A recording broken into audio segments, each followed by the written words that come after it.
En sus Biblias, al libro de Hebreos, el capítulo 11, verso 1 al 6. El tema de esta mañana es de investigando con diligencia. Hermanos, todos debemos de leer la Biblia. Debemos de estudiarla. Pablo le dice a Timoteo que estudie. Y debemos hacer esa lucha. Encontrando ustedes el libro de Hebreos, el capítulo 11, verso 1 al 6, quiero que lo marquen. Y luego no pierdan este lugar, porque este es el lugar que vamos a estudiar. Les voy a enseñar, o voy a intentar de enseñarles, siendo que estamos pidiendo a diferentes personas que prediquen en los miércoles, varones un miércoles, damas en otro miércoles, a veces no teniendo entrenamiento o educación sobre eso, nos falta pasos que tomar para estudiar y preparar un mensaje, un estudio. Yo nunca me imaginé ser maestro porque me ponía tan nervioso y todavía me pongo nervioso. Me ponía tan nervioso que no podía ni hablar, me sentía como Moisés, tartamudo, porque mi primer sermón lo escribí, y así como les voy a mostrar cómo lo presenté, agarré las notas, las puse así y nunca levanté la cabeza, leí todo, cerré las páginas y me senté. Nunca levanté la vista a ver si la gente estaba roncando o qué. Pero ahora sí los veo, porque si están dormidos, había un predicador que tiraba la Biblia. Y el que se dormía dice, tráemela, para que no se volviera a dormir. Y hermanos, gracias a Dios que era una Biblia como esta, porque hay unas Biblias hoy en día de pasta dura que si la tirara matara a la pobre persona. Si no era salvo, se iba al infierno. Pero ya marcaron su lugar, no lo van a perder, ¿verdad? Ok, cuando leo esto, está hablando de fe, pero yo quiero hablar del tema de investigar con diligencia. Cuando escogí ese título, se me vienen varios pasajes a la mente. En Lucas, por ejemplo, el primer capítulo de Lucas, y hay otros pasajes. Cuando usted está preparando un mensaje, tiene que asegurarse de no formar un sermón de un verso sin tomar en cuenta dónde se encuentra el verso. Nunca saque un verso fuera de su lugar y forme un mensaje, un estudio, una conclusión de ese verso. Siempre considere lo que dice antes, lo que dice después, considere el libro, porque el libro fue escrito con un mensaje en mente, tiene diferentes mensajes, pero cada libro fue escrito con un objetivo. Unos libros le dejan saber. El Evangelio según San Juan le dice que todas las señales que están escritos en el libro, el Evangelio según San Juan, fueron para que usted creyera que Jesús era el Mesías y el Hijo de Dios, y creyendo en Él tuviera vida eterna. Ese es el objetivo. Si usted se pone a estudiar el Evangelio según San Juan, estudie los milagros, porque cada milagro lo debe de traer a punto de abrazar a Cristo como el Hijo de Dios y el Mesías. Y el momento de creer en Él, usted va a tener vida eterna. Ese es el propósito del Evangelio según San Juan. Pero con ese propósito tiene otros estudios también. Pero todos deben de estar relacionados con ese fin, ese objetivo. En Lucas, el capítulo 1 y el verso 1, Lucas no fue uno de los discípulos que acompañaron a Jesús. Él era médico, nos dice en el libro de Hechos. Él acompañó a Pablo y aparentemente Teófilo era un amigo de él. Según leemos aquí, se puso a hacer un estudio, una investigación para poner en orden las cosas del Señor Jesucristo, para que Teófilo llegara a una convicción de quién era Jesús.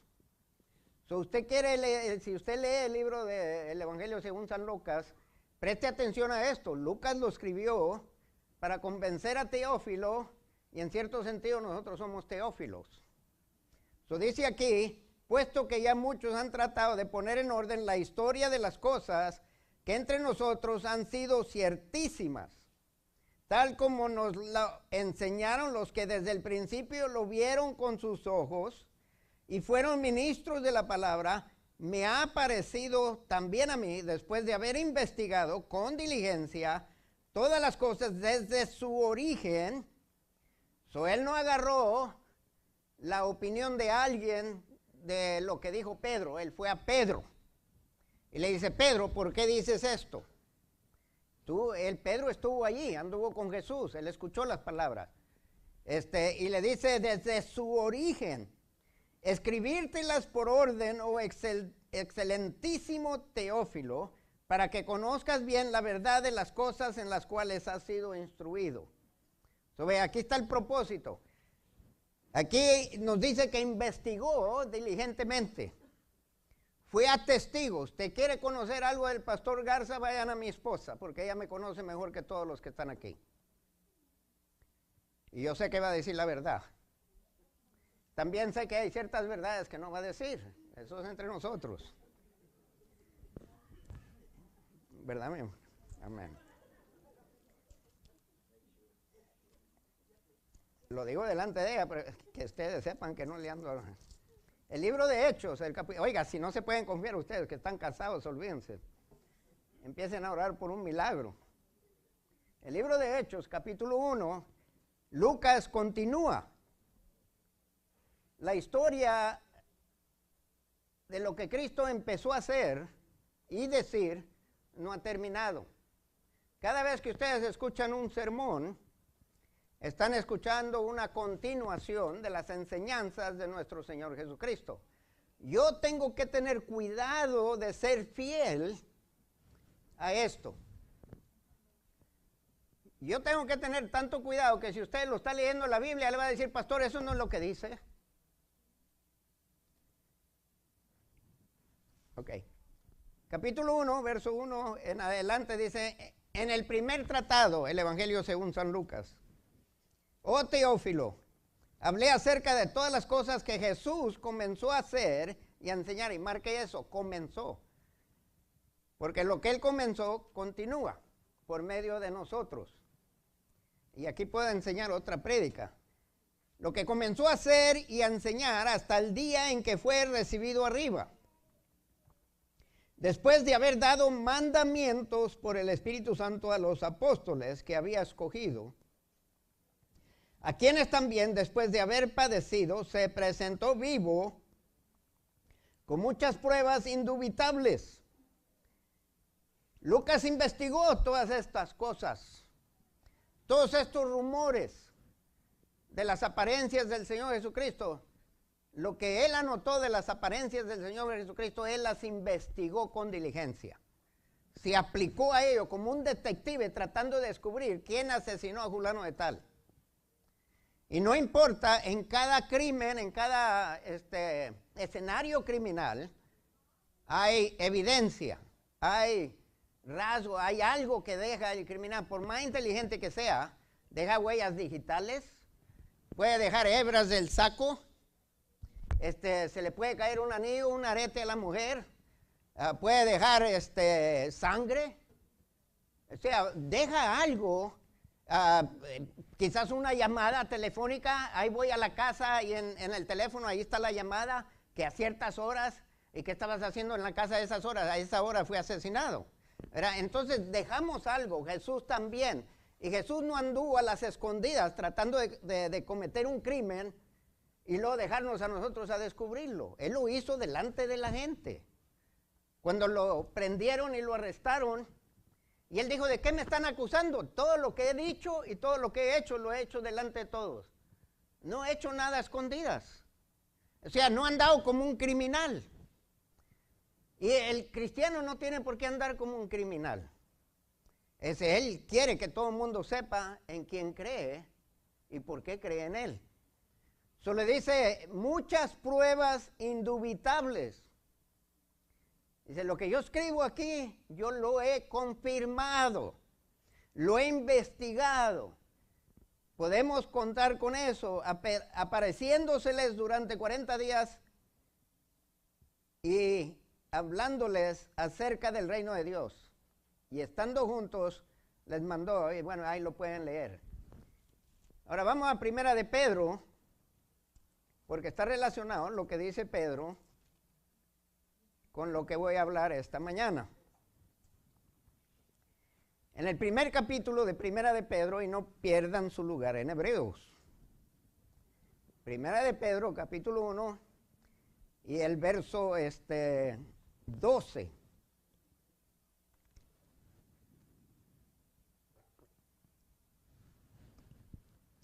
¿Ya lo encontraron? ¿Todavía necesitan tiempo? Okay. Estos son versos que se me vienen a la mente. Les ayudaría a ustedes si leyeran las escrituras seguido. Porque cuando están leyendo cierta porción, se les van a venir otras que corresponden y respaldan lo que está leyendo y confirman y califica o explica o clarifica. Dice verso 12, a esto se le reveló que no para sí mismos, sino para nosotros, administraban las cosas que ahora os son anunciadas por los que os han predicado el Evangelio por el Espíritu Santo enviado del cielo, cosas en las cuales anhelaban mirar los ángeles. En el Antiguo Testamento, las profecías del Señor Jesucristo, los que profetizaban, no sabían de quién profetizaban, ni en qué tiempo profetizaban, pero ellos anhelaban investigarlo y averiguar de quién estaban predicando.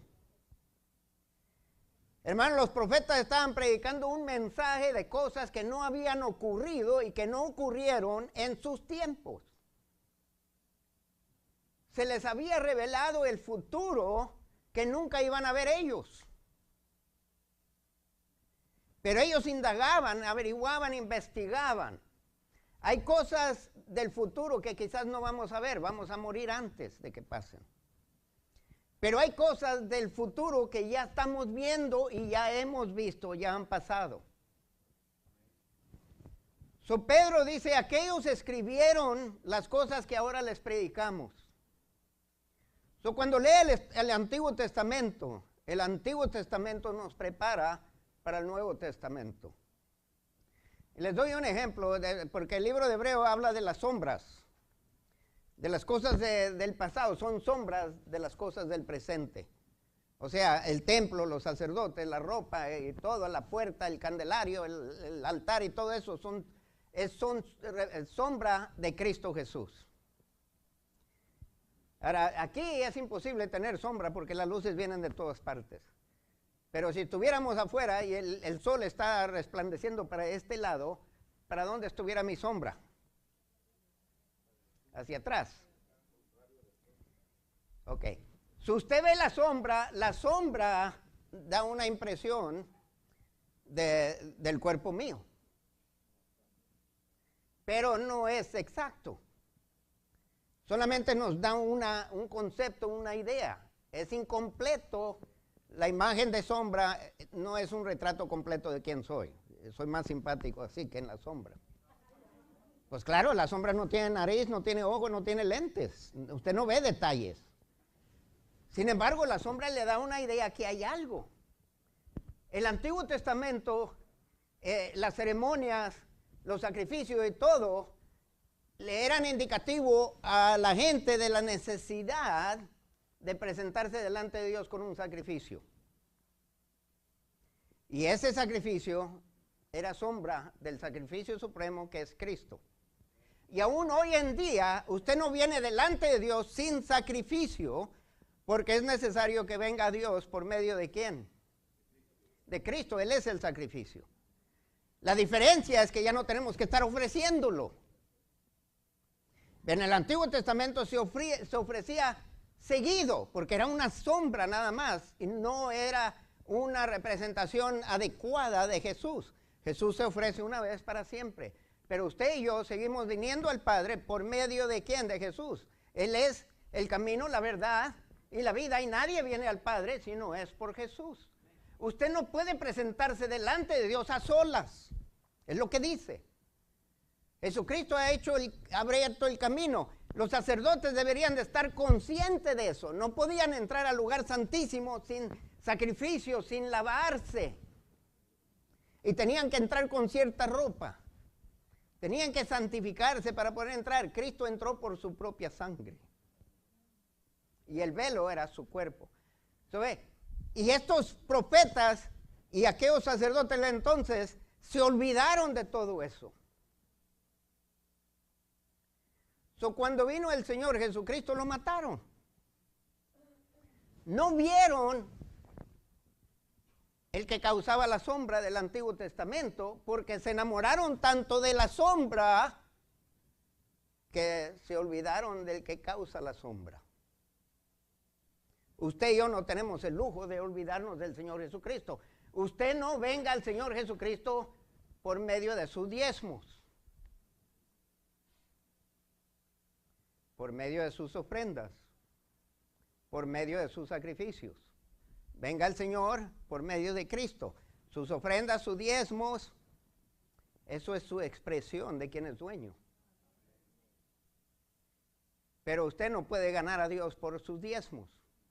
No es por obra para que nadie se gloríe. Es por medio de Cristo. Ahora vamos a Hebreos, porque cuando yo estoy leyendo un pasaje para estudiarlo, el libro de Hebreos lo voy a leer verso 1 al 6.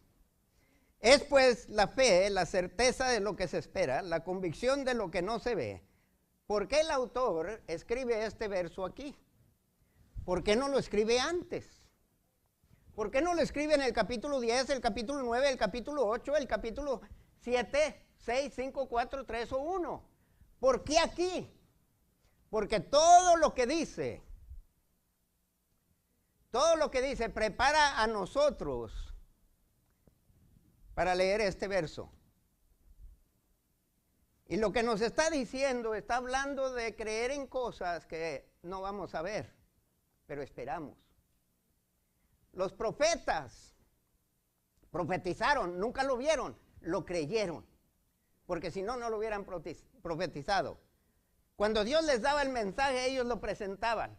Nunca vieron su realización. La profecía del rey Ciro, de 70 años, no lo vieron, ya estaban muertos los profetas, pero se cumplió a la letra. Sobre lo que Dios dice hoy, Dios lo va a hacer. Tenemos la muestra del Antiguo Testamento. Y aquí nos está hablando de creer en cosas que están por venir y posiblemente no estemos físicamente presentes para atestiguarlo. La venida de Cristo, una de ellas. El rapto, la tribulación, las bodas del Cordero, el milenio, el reino milenio. Todas esas cosas las creemos, las enseñamos, pero no las vemos. Su fe es la certeza de lo que se espera.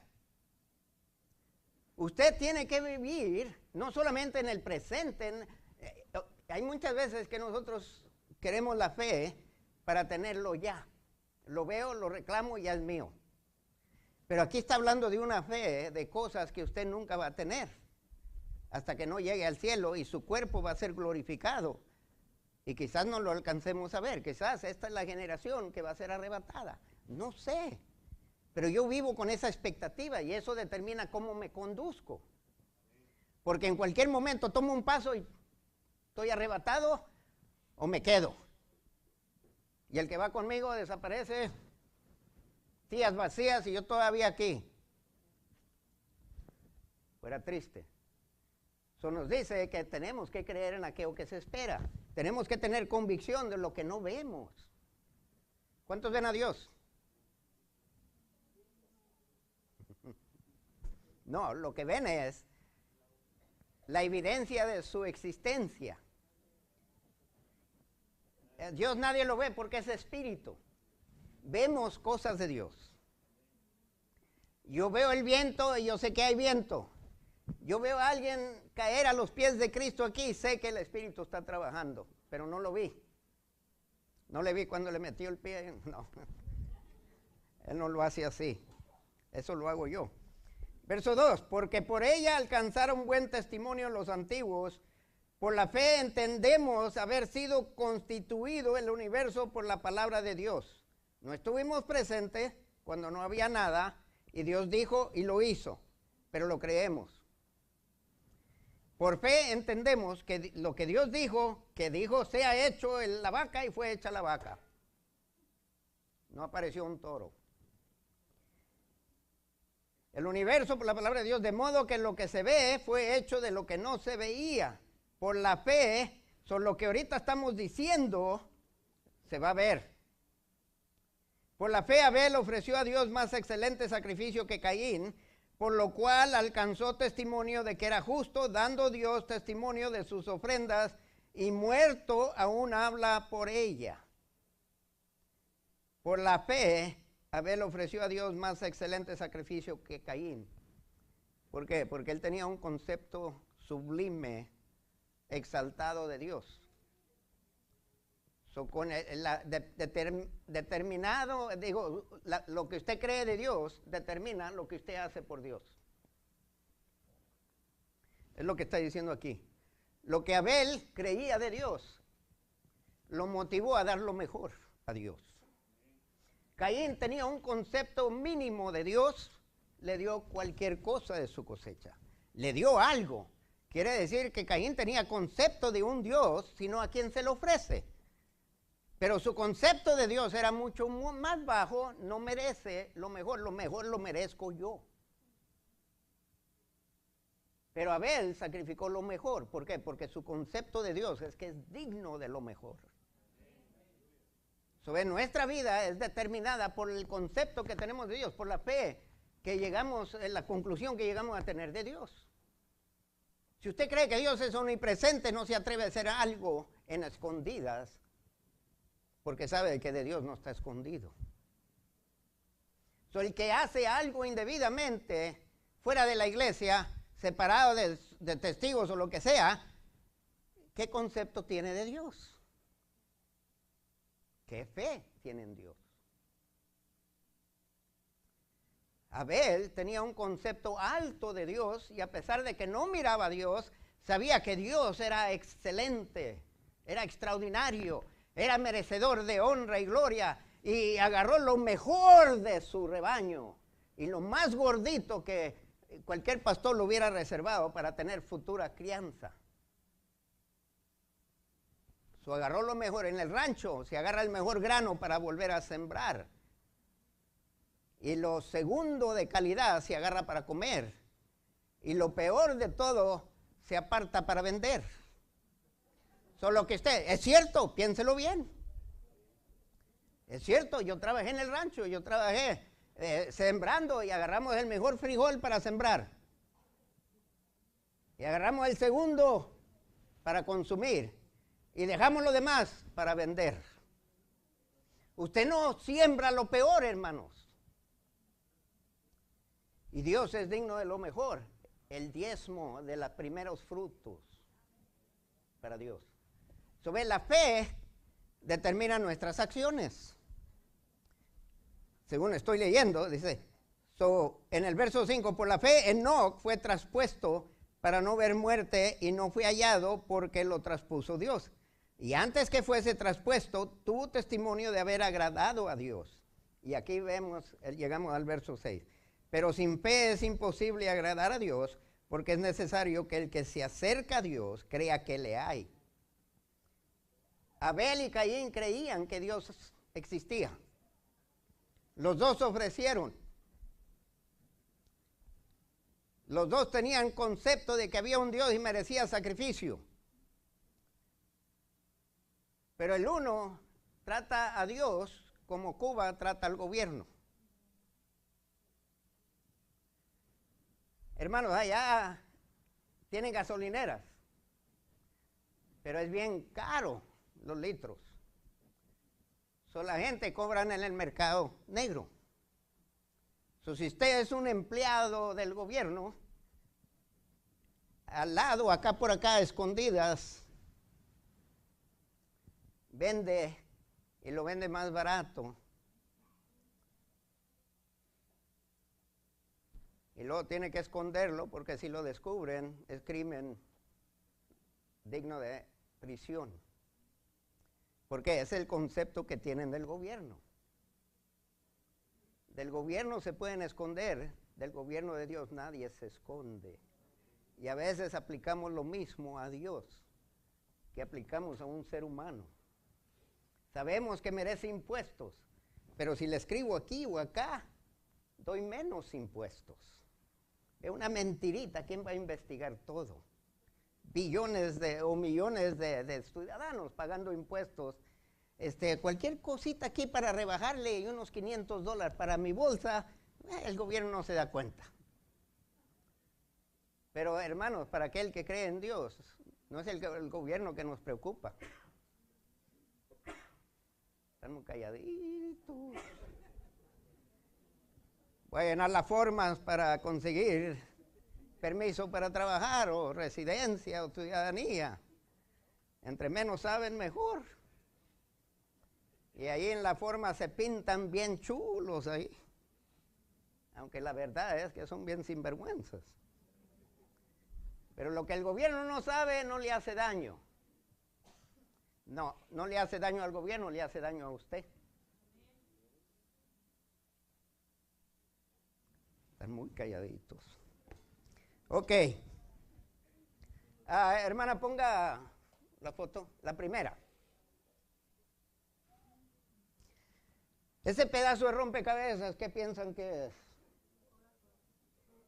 ¿Un qué? ¿Qué? Esta mujer ya.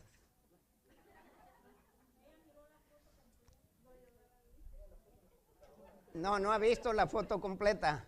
Pero hermanos, este rompecabezas es un rompecabezas sencillo. El pedazo es grande. Eso es más fácil. Pero si tuviera 1000 pedacitos y agarrar uno de esos pedacitos y tratar de concluir el retrato completo fuera casi imposible.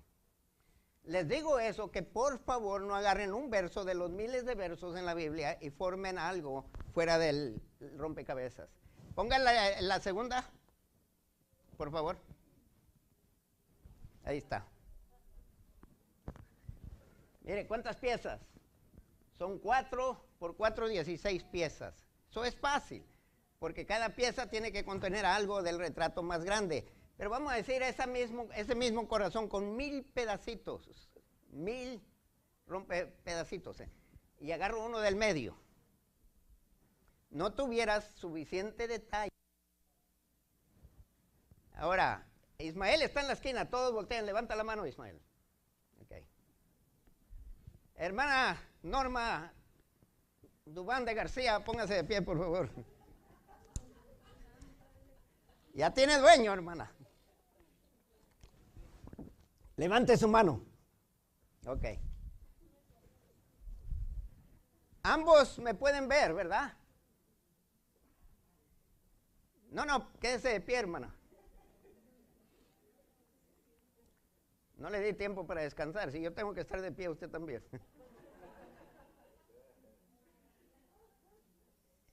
¿Se están riendo de ella o qué? Si a los dos, porque mire, en el capítulo 12 dice, el verso 2, puesto los ojos en Jesús, el autor y consumador de la fe. Si todos nosotros tenemos nuestra mirada fija en el autor y consumador de nuestra fe, Él es el que determina mi fe, Él es el objeto de mi fe, porque yo creo en Él, determina yo y qué hago y qué digo yo. El concepto que tengo de Él, si todos tenemos el mismo concepto, esto es lo que pasa con la prédica. La prédica que usted predica debe, el retrato del corazón, usted está predicando ese pedacito de rompecabezas, debe de justificar, respaldar el corazón entero. Usted no debe de sacar un verso y contradecir el resto de la Biblia, es lo que quiero decir. Yo puedo sacar ese pedacito de arriba y decir son tubos o lo que sea, y predicar sobre el valor de los tubos y la necesidad de los tubos y quién sabe qué más, esto y que el otro. Y hermanos, todo el tiempo es parte de un corazón. Si ese pedacito que yo me concentro en esa prédica contradice el resto del retrato, les ha hecho una injusticia a ustedes. ¿Me están entendiendo? Cuando ustedes van a presentar un estudio, están leyendo la Biblia, acuérdense de que todo esto es revelación del Padre, del Hijo y del Espíritu Santo. Y el Antiguo Testamento no va a contradecir el Nuevo Testamento. Si usted se imagina una contradicción, usted está en equivocación. No voy a confirmar la veracidad de este libro, pero si quieren pueden hablar conmigo después. Yo le tengo suma confianza, aunque es una traducción, pero yo puedo defender este libro fácil. Y yo prefiero que ustedes acepten lo que les estoy diciendo. Léanlo, estudienlo, tienen dudas, hablen conmigo, por favor. Pero ok, cada sermón tiene que respaldar eso. Ahora ellos, cada prédica, cada estudio de la palabra de Dios debe de terminar en Jesús. Debe despertar en ustedes una curiosidad y un deseo de ver al autor y consumador. Y si ellos empiezan a encaminarse hacia el frente, van a terminar donde yo estoy. Si yo estoy predicando a Jesús, tenemos de adelantarnos y llegar a donde está Jesús. Todo estudio, debe de presentar un retrato de Jesús, que cuando vamos caminando terminamos con la misma persona y no diferentes conceptos de esa persona. Ok, gracias, se pueden sentar. Les doy otra ilustración. Agarre 4 ciegos. Esta es una ilustración de filósofos. Y agarre un elefante. No necesito voluntarios, por favor.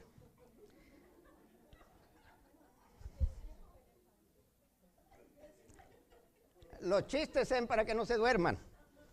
Está el elefante. Viene el primer ciego. Toca la panza. El elefante es una muralla.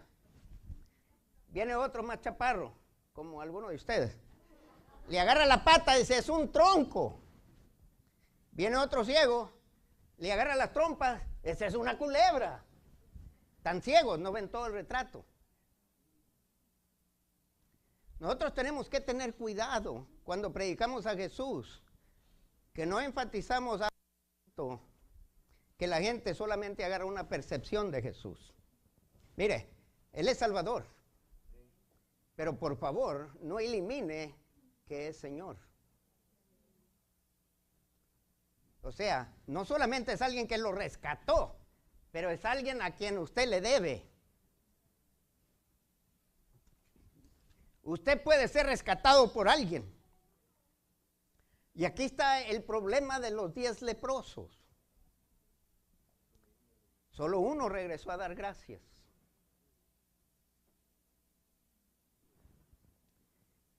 Pero él fue más que sanador ese día. Y sigue siendo más que proveedor hoy en día. Sigue siendo más que el que bendice. Sigue siendo Señor de señores. Otra cosa de la prédica. La prédica es para todo el cuerpo, me incluye a mí. Yo no puedo concentrarme en alguno de ustedes y predicarles a ustedes y me niego a mí mismo. Si yo estoy hablando del castigo de Dios, yo también tengo que estar consciente que yo puedo ser castigado. Yo puedo ser disciplinado.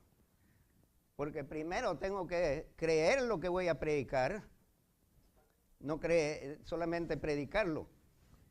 Cuando estamos predicando o preparando un estudio, debemos de presentar a Jesús tan extraordinario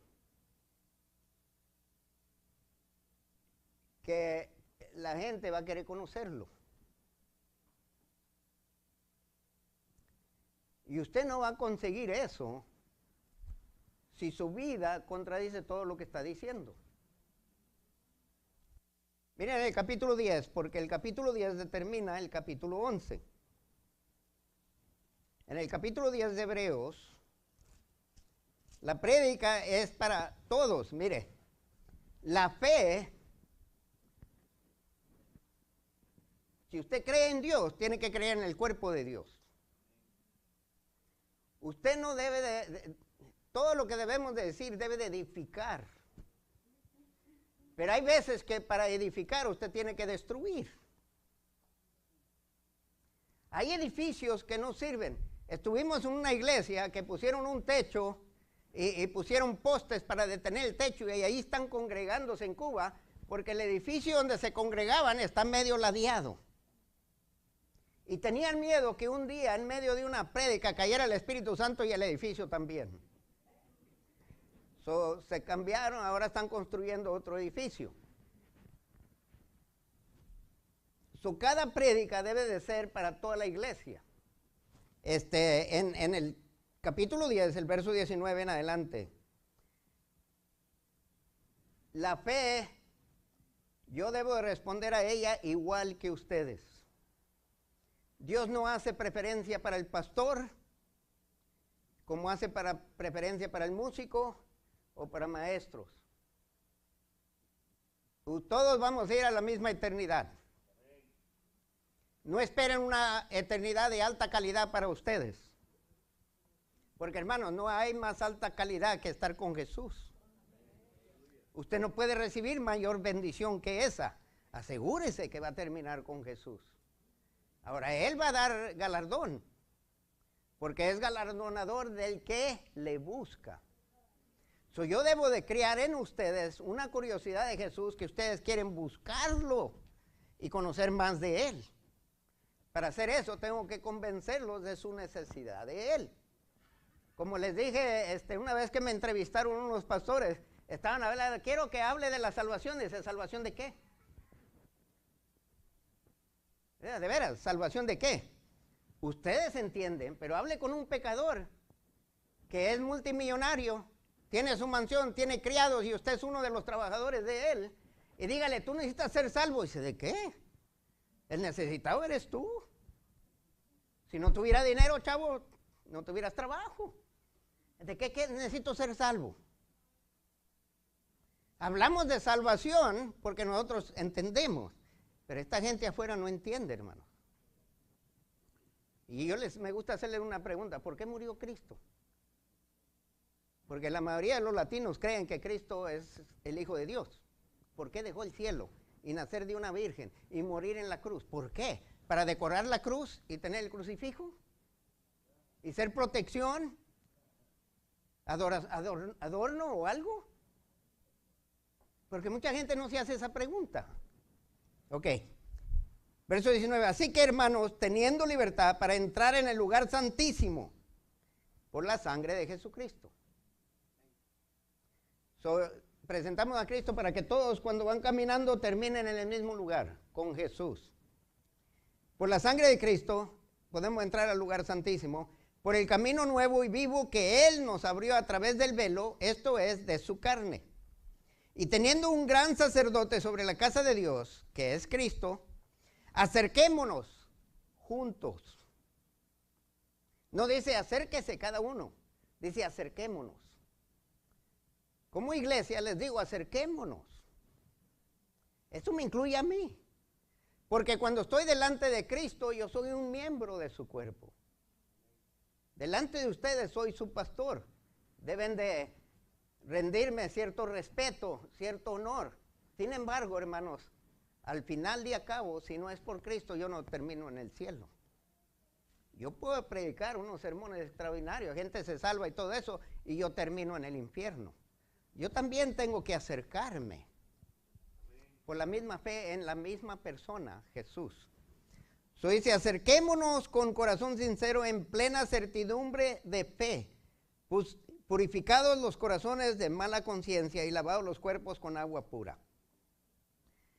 Y ahora otra cosa, mantengámonos firmes, sin fluctuar la profesión de nuestra esperanza. ¿Y qué leímos aquí? Que la fe es la certeza de lo que se espera. Eso que esperamos, guardémoslo, no perderlo. Como dijo uno, no hombre, si ya tengo 50 años de estar escuchado la venida de Cristo, yo no lo creo. No dice aquí, no, mantente firme en eso, en lo que esperas, no lo dejes ir. Dios no miente, porque miren lo que dice, porque fiel es el que prometió. Agárrate de esa verdad, de que Él viene, no porque yo lo estoy predique y predique, no porque está escrito aquí, porque el que lo dijo, Él cumple. Manténgase firme, acérquese, manténgase firme. Y luego nos dice, considerémonos unos a otros para estimularlos al amor y a las buenas obras, no a pelear, no a celos, no a destrucción. Considerémonos unos a otros para estimularnos al amor y a las buenas obras, no dejando de congregarnos como algunos tienen por costumbre, sino exhortándonos, y tanto más cuanto veáis que aquel día se acerca. Hermanos, la fe debe de despertar una unidad en nosotros, porque la fe es en Jesús. Y acuérdense lo que dice la Biblia, ¿quién es Jesús del cuerpo? ¿Cuál es la relación de Jesús al cuerpo? Yo tengo la misma cabeza que ustedes. Yo no puedo considerarme a mí mismo y divorciarme de ustedes. No puedo. Yo no puedo abusar de ustedes y esperar que la cabeza me siga favoreciendo. No puedo, es el mismo cuerpo. Debemos de considerarnos, tener cuidado entre nosotros cómo nos tratamos. Porque lo que esperamos y lo que no vemos es lo que vale. Nosotros agarramos lo que tenemos y nos da dado y lo tesoramos, pero esto no se compara con lo que no se ve y lo que se espera. Nuestro andar, este libro fue escrito a judíos y no tengo tiempo para enseñarles todo.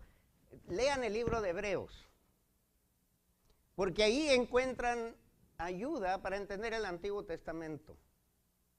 Porque fue escrito a judíos perseguidos por Roma. Y nos lee ahí en el verso 26 en adelante. Dice rápidamente, porque si pecáramos voluntariamente, después de haber recibido el conocimiento de la verdad, ya no queda más sacrificio para los pecados. Cristo es el único. No regrese a la multitud de sacrificios como tenían en los templos, porque ya no trabaja. Cristo ha reemplazado la sombra y ahora está en persona dirigiendo su iglesia. Sino una horrenda expectación de juicio y de hervor de fuego que ha devorado a los adversarios.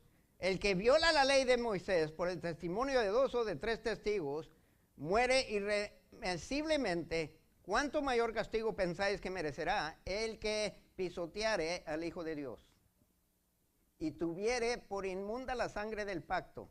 Cuando usted trata mal al fulano de tal, usted está pisoteando la sangre, porque la sangre fue derramada por todos, no solo por usted. Cada mal que le hace a otro se lo está haciendo a usted mismo, porque lo que usted siembra, usted cosecha, y lo cosecha más de lo que usted sembró. Esta es la cosa gloriosa de sembrar. Yo siembro un frijol, consigo una planta, unos 20, 30 frijoles. Y muchos han visto el Facebook ahí donde estoy arriba de una montaña de frijoles. 20 toneladas de frijoles. Sembramos un barril de frijoles y miren nomás lo que me dio de regreso. Tenga cuidado lo que usted siembra en el cuerpo de Cristo.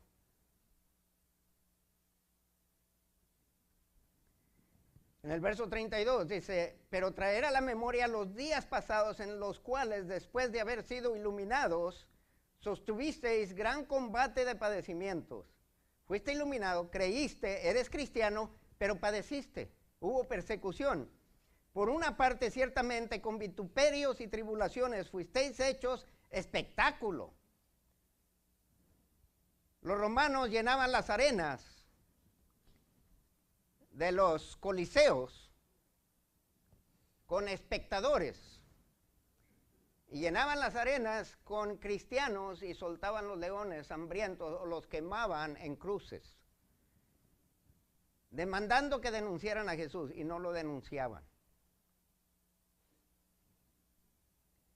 Y estaba hablando con Pastor Steve y me estaba contando lo que están haciendo ahorita el ISIS, o yo no sé cómo le quieran llamar, pero que agarran, por ejemplo, agarrarían los niños de ustedes, si usted viviera en aquel país, y lo ponen en un cuarto, y a usted le dicen, denuncia a Cristo o los quemamos. Y esta gente no denuncia, porque tienen fe en lo que esperan y en lo que no ven. Hermanos, ver a su hijo quemado en vivo y gritando y tratando de pedirle a usted, y entre más chiquitos, verlos quemados y usted no denunciar a Jesús. ¿Qué clase de fe profesamos? Y luego le cortan la cabeza. En el libro de Apocalipsis va a haber mártires que la sangre de ellos clama a Dios. ¿Hasta cuándo? Porque la venganza es de Dios. Cristo nos hace esta pregunta: ¿encontraré fe cuando regrese? En este país me meten a la cárcel y yo sigo creyendo. Amenazan quemar a mi esposa o mis nietos o mis hijos. Ahí de veras deberemos de saber en quién creemos.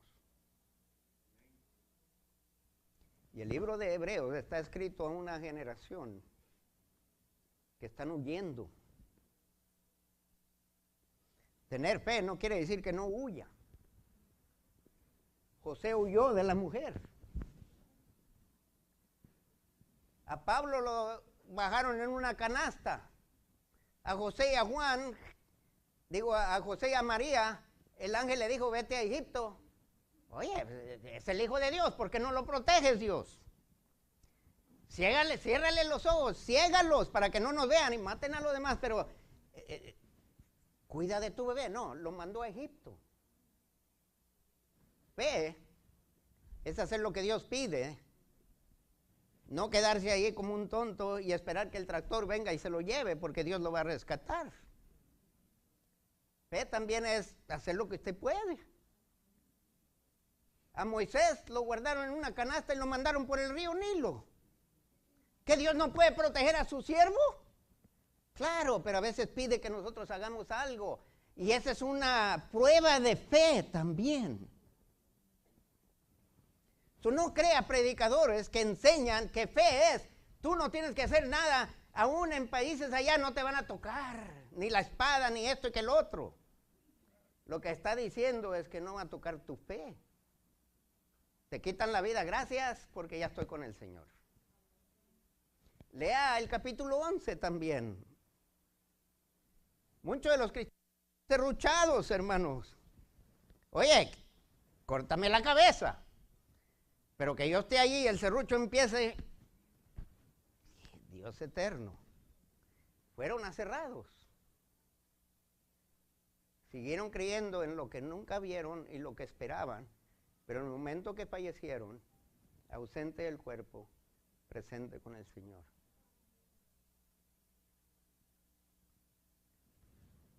Cuando preparan un estudio, que la fe crezca y que todos lleguemos a la misma persona, Cristo Jesús. No doble la rodilla a cualquiera. Estamos puestos de pie, ministerio y altar.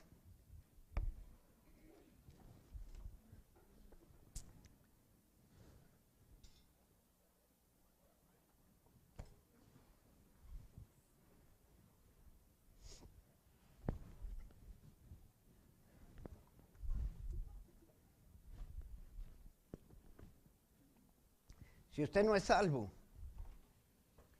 le ruego, por las misericordias que son nuestras en Cristo Jesús, que por favor no ponga a un lado. Este es el día de salvación. Este es el día para acercarse a Jesús. Este es el día para reconocer su necesidad de Jesús. Y no se preocupe, porque los que somos salvos aquí hemos admitido esa necesidad. No hay nadie que venga al Padre si no es por medio de Jesús. Si usted no es salvo esta mañana, ¿qué espera? Jesús ya le mostró tanto que le ama. Nadie lo forzó, Él dio. Él entregó su vida por usted, por mí. Si usted se ha apartado de los caminos de Dios, se ha enfriado, acérquese al fuego celestial. Un carbón fuera de la iglesia, una persona fuera de la iglesia, apartándose de la iglesia, dejando de congregarse, es como un carbón apartado del fuego, se enfría. Y solamente cuando está en el contexto del fuego está encendido. Usted necesita ir a la iglesia. Írtelas por orden, oh excelentísimo Teófilo, para que conozcas bien la verdad de las cosas en las cuales has sido instruido. Aquí está el propósito. Aquí nos dice que investigó diligentemente. Fue a testigos. ¿Te quiere conocer algo del pastor Garza? Vayan a mi esposa, porque ella me conoce mejor que todos los que están aquí. Y yo sé que va a decir la verdad. También sé que hay ciertas verdades que no va a decir. Eso es entre nosotros. ¿Verdad, mi amor? Amén. Lo digo delante de ella, pero que ustedes sepan que no le ando... El libro de Hechos, oiga, si no se pueden confiar ustedes que están casados, olvídense. Empiecen a orar por un milagro. El libro de Hechos, capítulo 1, Lucas continúa. La historia de lo que Cristo empezó a hacer y decir no ha terminado. Cada vez que ustedes escuchan un sermón, están escuchando una continuación de las enseñanzas de nuestro Señor Jesucristo. Yo tengo que tener cuidado de ser fiel a esto. Yo tengo que tener tanto cuidado que si usted lo está leyendo en la Biblia, le va a decir, pastor, eso no es lo que dice. Ok. Capítulo 1, verso 1 en adelante dice, en el primer tratado, el Evangelio según San Lucas, oh Teófilo, hablé acerca de todas las cosas que Jesús comenzó a hacer y a enseñar, y marque eso, comenzó. Porque lo que Él comenzó, continúa por medio de nosotros. Y aquí puedo enseñar otra prédica. Lo que comenzó a hacer y a enseñar hasta el día en que fue recibido arriba. Si usted se pone a estudiar el Evangelio según San Juan, estudie los milagros, porque cada milagro lo debe de traer a punto de abrazar a Cristo como el Hijo de Dios y el Mesías. Y el momento de creer en Él, usted va a tener vida eterna. Ese es el propósito del Evangelio según San Juan. Pero con ese propósito tiene otros estudios también. Pero todos deben de estar relacionados con ese fin, ese objetivo. En Lucas, el capítulo 1 y el verso 1, Lucas no fue uno de los discípulos que acompañaron a Jesús. Él era médico, nos dice en el libro de Hechos. Él acompañó a Pablo y aparentemente Teófilo era un amigo de él. Según leemos aquí, se puso a hacer un estudio, una investigación para poner en orden las cosas del Señor Jesucristo, para que Teófilo llegara a una convicción de quién era Jesús. Si usted lee el libro del Evangelio según San Lucas, preste atención a esto. Lucas lo escribió para convencer a Teófilo, y en cierto sentido nosotros somos Teófilos.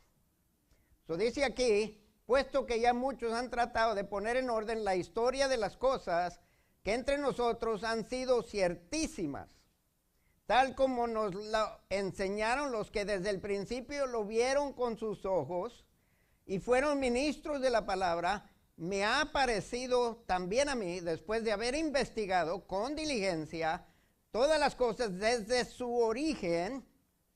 Él no agarró la opinión de alguien de lo que dijo Pedro. Él fue a Pedro y le dice: Pedro, ¿por qué dices esto? Pedro estuvo allí, anduvo con Jesús, él escuchó las palabras. Y le dice: desde su origen escribí. Levanté la vista a ver si la gente estaba roncando o qué. Pero ahora sí los veo, porque si están dormidos. Había un predicador que tiraba la Biblia. Y el que se dormía dice: tráemela. Para que no se volviera a dormir. Y hermanos, gracias a Dios que era una Biblia como esta.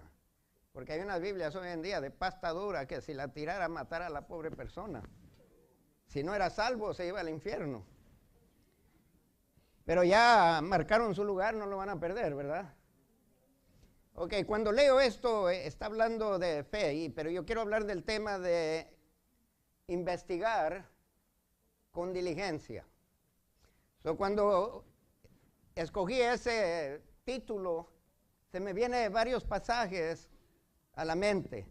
En Lucas, por ejemplo, el primer capítulo de Lucas, y hay otros pasajes. Cuando usted está preparando un mensaje, tiene que asegurarse de no formar un sermón de un verso sin tomar en cuenta dónde se encuentra el verso. Nunca saque un verso fuera de su lugar y forme un mensaje, un estudio, una conclusión de ese verso. Siempre considere lo que dice antes, lo que dice después, considere el libro, porque el libro fue escrito con un mensaje en mente, tiene diferentes mensajes, pero cada libro fue escrito con un objetivo. Unos libros le dejan saber. El Evangelio según San Juan le dice que todas las señales que están escritos en el libro, el Evangelio según San Juan, fueron para que usted creyera que Jesús era el Mesías y el Hijo de Dios, y creyendo en Él tuviera vida eterna. Ese es el objetivo. En sus Biblias, al libro de Hebreos, el capítulo 11, verso 1 al 6. El tema de esta mañana es de investigando con diligencia. Hermanos, todos debemos de leer la Biblia. Debemos de estudiarla. Pablo le dice a Timoteo que estudie. Y debemos de hacer esa lucha. Encontrando ustedes el libro de Hebreos, el capítulo 11, verso 1 al 6, quiero que lo marquen. Y luego no pierdan este lugar, porque este es el lugar que vamos a estudiar. Les voy a enseñar, o voy a intentar de enseñarles, siendo que estamos pidiendo a diferentes personas que prediquen en los miércoles, varones un miércoles, damas en otro miércoles, a veces no teniendo entrenamiento o educación sobre eso, nos falta pasos que tomar para estudiar y preparar un mensaje, un estudio. Yo nunca me imaginé ser maestro porque me ponía tan nervioso, y todavía me pongo nervioso. Me ponía tan nervioso que no podía ni hablar, me sentía como Moisés, tartamudo. Porque mi primer sermón lo escribí, y así como les voy a mostrar cómo lo presenté, agarré las notas, las puse así y nunca levanté la cabeza, leí todo, cerré las páginas y fui y me senté. Nunca levanté. Después de haber dado mandamientos por el Espíritu Santo a los apóstoles que había escogido, a quienes también, después de haber padecido, se presentó vivo con muchas pruebas indubitables, Lucas investigó todas estas cosas, todos estos rumores de las apariencias del Señor Jesucristo. Lo que él anotó de las apariencias del Señor Jesucristo, él las investigó con diligencia. Se aplicó a ello como un detective tratando de descubrir quién asesinó a fulano de tal. Y no importa, en cada crimen, en cada escenario criminal, hay evidencia, hay rasgo, hay algo que deja el criminal, por más inteligente que sea, deja huellas digitales, puede dejar hebras del saco, se le puede caer un anillo, un arete a la mujer, puede dejar sangre, o sea, deja algo. Quizás una llamada telefónica, ahí voy a la casa y en el teléfono ahí está la llamada, que a ciertas horas, ¿y qué estabas haciendo en la casa a esas horas? A esa hora fue asesinado, ¿verdad? Entonces dejamos algo, Jesús también, y Jesús no anduvo a las escondidas tratando de cometer un crimen y luego dejarnos a nosotros a descubrirlo. Él lo hizo delante de la gente. Cuando lo prendieron y lo arrestaron, y él dijo, ¿de qué me están acusando? Todo lo que he dicho y todo lo que he hecho, lo he hecho delante de todos. No he hecho nada a escondidas. O sea, no he andado como un criminal. Y el cristiano no tiene por qué andar como un criminal. Él quiere que todo el mundo sepa en quién cree y por qué cree en él. Solo dice, muchas pruebas indubitables. Dice, lo que yo escribo aquí, yo lo he confirmado.